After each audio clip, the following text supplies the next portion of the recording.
before inspiring articles. Second paragraph.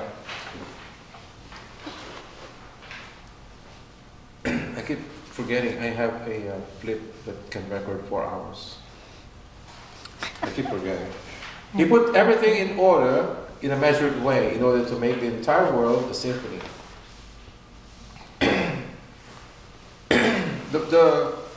The theory of evolution.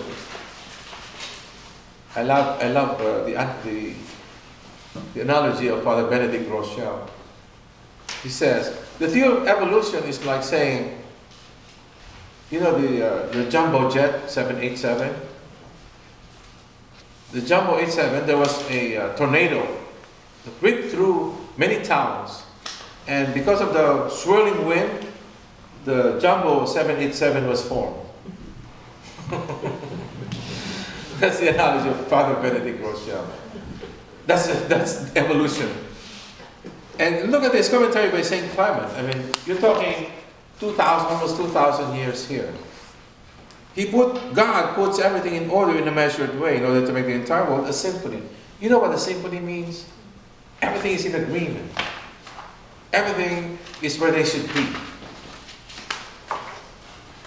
This divine intervention. But God made all this. And then have inspiring articles. And then the vineyard parable. The stone that the builders rejected has become the cornerstone. I want you to read especially this vineyard parable. Okay?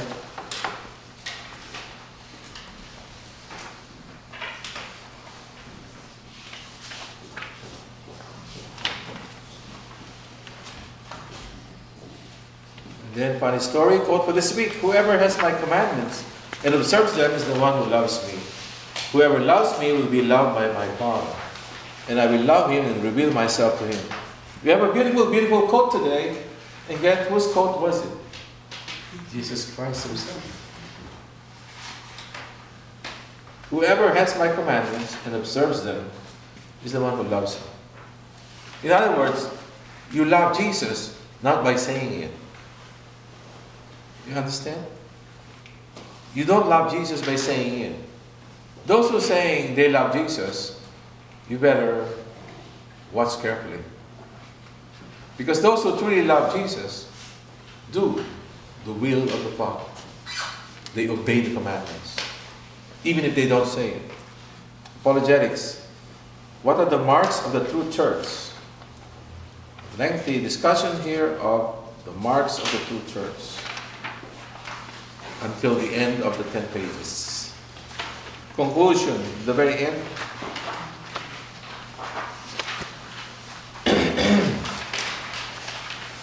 The church from the beginning. But please read these apologetics. You will know where the home is. From the beginning has believed that there are 4 essential marks by which we can know the true church. It is one, it is holy, it is universal, and it's apostolic.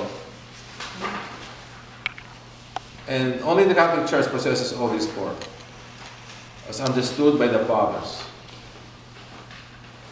The Protestants deliberately broke the oneness of the Church and end apostolic succession. Look at number 4. The Church must hold to, but they contradicted one another, and the Church Fathers in so doing. You know what it means, right? Everybody says inspired by the one Holy Spirit, and everybody is different, and there's shoots and offshoots non-stop. This new style is contrary to the Bible, subjective, and have helped destroy the oneness that the Nicene Creed calls for. This is found in John chapter 17.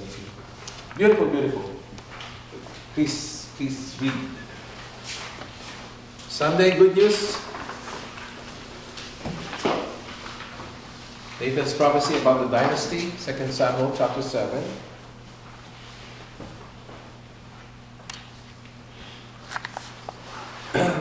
Verse 10 must be underlined. I will appoint a place for my people Israel, and will plant them, that they may dwell in their own place, and be disturbed no more, and violent men shall afflict them no more. This is the covenant between God and Israel. So when we say Israel, I'm talking to Jacob, Jacob's people, and the 12 tribes, which were represented by the 12 sons of Jacob.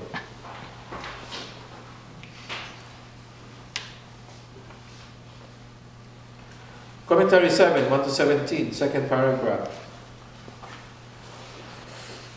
Nathan's prophecy decides who will succeed David, and it has to do with the Messiah, who will be a descendant of David. See, Nathan's prophecy in the book of Samuel, the second book of Samuel, is in line with Matthew chapter 1, the genealogy of Jesus Christ. You can see how it came about.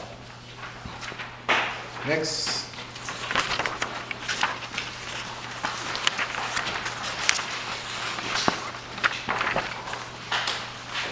Second reading, Romans 16.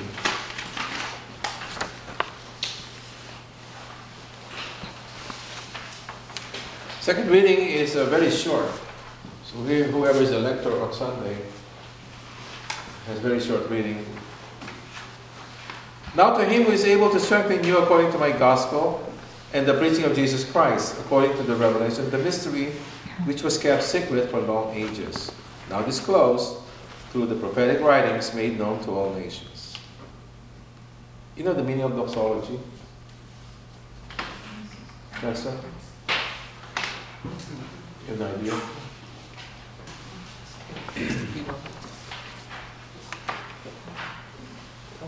No? Doxology. I was busy looking at Calvin. Yeah. Okay. All right. Never mind. Because of time, we'll just do it next week. There's a lot of things to say about that. Gospel, Luke 1, the Annunciation and the Incarnation of... Remember, this is the fourth Sunday of Advent. After this is Christmas. So you see the Annunciation and the Incarnation, the whole story here.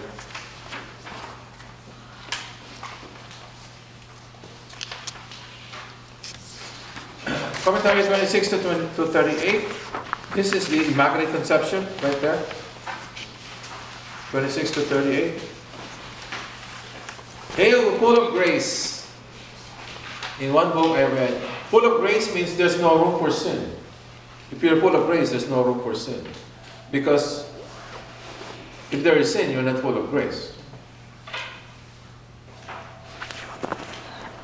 Beginning 1, 2, 3, 4, 5, 6 line. Committing herself wholeheartedly to God's saving will and impeded by no sin, she devoted herself totally as a handmaid of the Lord. Should be underlined. Next paragraph. The Annunciation to Mary and Incarnation of the Word constitute the deepest mystery of the relationship between God and man, and the most important event in the history of mankind. God becomes man. That should be underlined as well. Can you believe that? When this was taking place in the Holy Land, what were the people doing? The normal people on the streets were busy their daily activities, right? They could care less what's going on in Bethlehem. They could care less. The same way now. Does anyone care? Look at the everyday people. New York, bustling, and all those walking all directions, busy, rushing. Everybody's busy. And who cares about God's incarnation? Who cares about this? What we're talking about here. Everybody was busy about gifts. Everybody was busy about buying clothes and hosting parties. Right? Yeah, this surprises you. What is the reason for the season? Or shall I say, who is the reason for the season? Whose birthday are we celebrating soon? Jesus' birthday.